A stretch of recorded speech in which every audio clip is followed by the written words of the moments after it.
তবে দেরিতে হলেও এবার শুভবুদ্ধির উদয় ঘটেছে পশ্চিমবঙ্গবাসীর। বয়কট নয়, বরং এখন থেকে অতিথি হিসেবে বাংলাদেশি রোগীদের আপ্যায়ন করবে ভারতের হাসপাতাল। শুধু তাই নয়, আইন মেনে চিকিৎসা পরিষেবা নিতে যাওয়া বাংলাদেশি রোগীদের ক্ষেত্রে 10% ছাড়ের ঘোষণাও দেওয়া হয়েছে।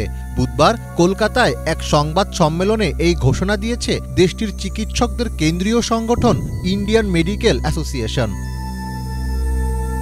ইন্ডিয়ান মেডিকেল অ্যাসোসিয়েশনের নেতারা বলেন, চিকিৎসা পরিষেবা নিতে পশ্চিমবঙ্গে আসা রোগীদের দেশের জাতীয় পতাকা প্রণাম করে ঢোকা এবং রোগী না দেখা চিকিৎসা নিয়মের পরিপন্থী। চিকিৎসকদের কাছে সকল রোগী সমান। পাশাপাশি তারা হাসপাতালগুলোকে সতর্ক করে দিয়ে বলেন, ভারতে আসা বাংলাদেশি রোগীদের কোনোভাবেই চিকিৎসা বন্ধ কিংবা হয়রানি করা যাবে না। বাংলাদেশি রোগীরা ভারতে গেলে অবশ্যই তাদের চিকিৎসা দিতে হবে। এছাড়া শিগগিরই বাংলাদেশি রোগীদের জন্য হেল্পলাইন নম্বর চালু করা হবে বলেও জানায় সংগঠনটি।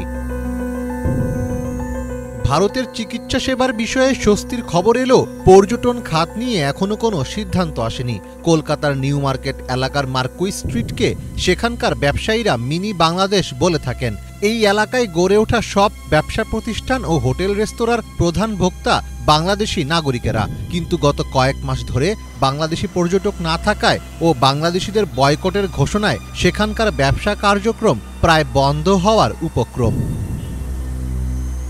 দেশটির সংবাদ মাধ্যম হিন্দুস্তান টাইমস বুধবার এক প্রতিবেদনে জানিয়েছে, বাংলাদেশি নাগরিকদের উপস্থিতি কমে যাওয়ায় কলকাতার ব্যবসা বাণিজ্যে ধস নেমেছে। স্থানীয় ব্যবসায়ীরা বলেছেন, এভাবে চলতে থাকলে কিছুদিনের মধ্যেই তাদের প্রতিষ্ঠান বন্ধ করে দিয়ে পথে নামতে হবে। ইতিমধ্যেই অনেক ব্যবসায়ী আধপেট খেয়ে থাকতে হচ্ছে বলেও স্বীকার করেছেন। এমন পরিস্থিতিতে ভারতের সংসদের চলতি অধিবেশনেও বাংলাদেশি পর্যটক কমে যাওয়ার বিষয়টি আলোচনায় এসেছে। হাসপাতালের পর কলকাতার পর্যটন খাত নিয়েও শীঘ্রই সুসংবাদ আসবে, এমন প্রত্যাশাই করছেন দুই দেশের সাধারণ জনগণ।